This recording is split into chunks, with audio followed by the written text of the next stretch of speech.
Səbuhi Fuadoğlu Əhmədov 21 dekabr 1996-cı ildə dünyaya göz açır.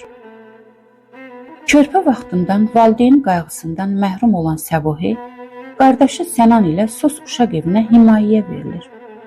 Onlar iki qardaş Sos uşaq evində qayğı görərək həyatlarını yaşamağa davam edirlər. Səbuhi körpəlikdən vətənpərvər ruhda böyüyür.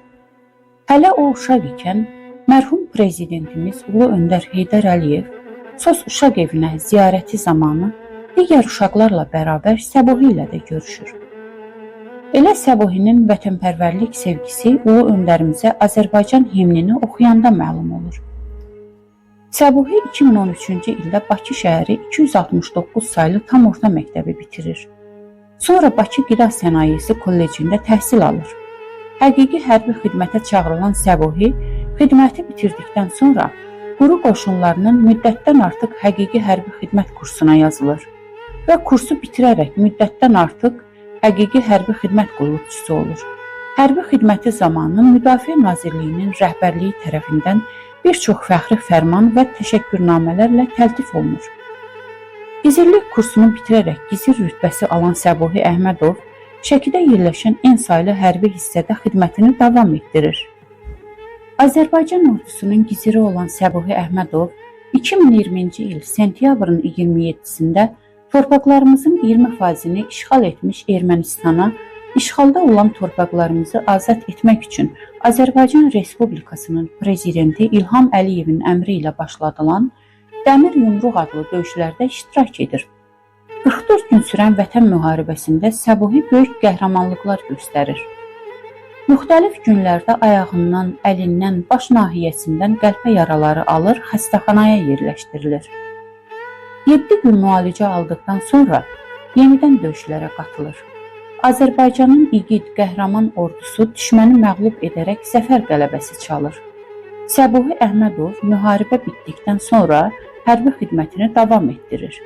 2022-ci il sentyabrın 12-dən 13-nə açılan səhər saatlarında Ermənistan Silahlı Qüvvələri tərəfindən dövlət sərhədinin Daşkəsən, Kəlbəcər, Laçın və Zəngilan istiqamətlərində geniş miqyaslı təxribat törədilmişdir.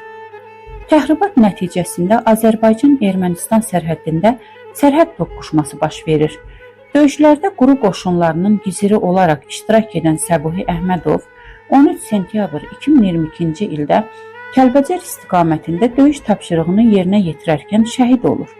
Azərbaycan ərazilərinin işğaldan azad olunması zamanı döyüş tapşırıqlarını uğurla yerinə yetirdiyinə, düşmənin əsas qruplaşmalarının məhv edilməsi ilə qoşunların döyüş qabiliyyətinin qorunub saxlanılmasında fərqləndiyinə görə Azərbaycan Respublikası Prezidenti İlham Əliyevin 18 dekabr 2020-ci il tarixli sərəncamına əsasən Səbuhi Fuadoğlu Əhmədov ölümündən sonra Cəsur Döyüşçü medalı ilə Baş nazir Əli Əsədov tərəfindən Vətən müharibəsi iştirakçısı medalı ilə Prezident İlham Əliyevin 5 noyabr 2022-ci il tarixli sərəncamına əsasən ölümündən sonra Azərbaycan bayrağı ordeni və Vətən uğrunda medalı ilə təltif edilmişdir. Bugün 21 dekabr 2025-ci il Azərbaycanın igid, qəhrəman oğlu şəhid Səbuhinin mövlududur. Mən Töhvə Məmməd qızı şəhid bacısı olaraq bütün şəhidlərimizin ruhu qarşısında baş əyirəm. Şəhidimiz Səbuhi Əhmədovun qardaşı Sənan bəyə və bütün şəhid doğmalarına Allahdan səbir diləyirəm və vətən başın sağ olsun deyirəm. Şəhidsiz vətən, vətənsiz şəhid olmaz. Yazdığım və səsləndirdiyim şeiri şəhidimiz Səbuhinin əziz xatirəsinə ithaf edirəm. Bugün mövludundur cənnətdə sənin,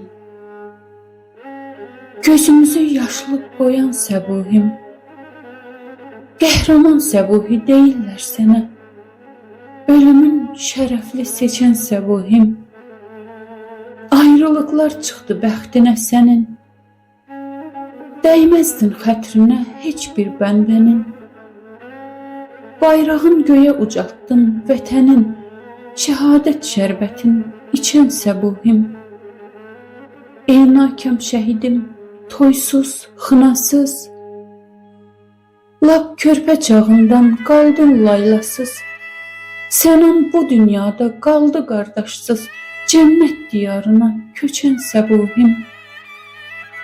Qönçə arzularım çiçək açmadı, yanağında gülüş şöyle saçmadı, sınıq qəlbin sevinmədi, uçmadı, özün alovlara attı səbuhim.